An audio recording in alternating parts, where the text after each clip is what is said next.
Solat di RNR tu jangan duduk lama wirid. Ramai tunggu nak solat. Surau kecil kan? Tak salah wirid sambil jalan ke kereta.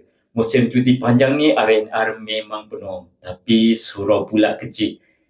Kita niat baik nak wirid lama. Tapi orang lain pula tunggu nak solat. Macam mana tu?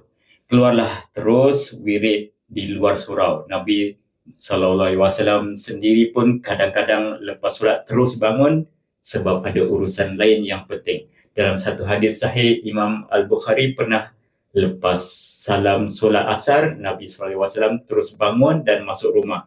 Bila keluar semula, para sahabat nampak keheranan. Baginda SAW bersabda, "Aku teringat ketika aku solat tadi tentang sebatang emas yang ada pada kami.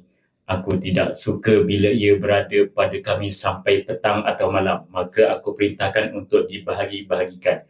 Jadi, kita pun boleh ikut. Selesai solat, terus bangun, beri ruang untuk orang lain. Wirid dan doa boleh baca sambil berjalan ke kereta atau masa tunggu keluarga. Tetap dapat pahala wirid. Malah, kita dapat pahala tambahan kerana memudahkan orang lain menunaikan solat. Setuju? Jemput kongsikan video ini dengan yang lain.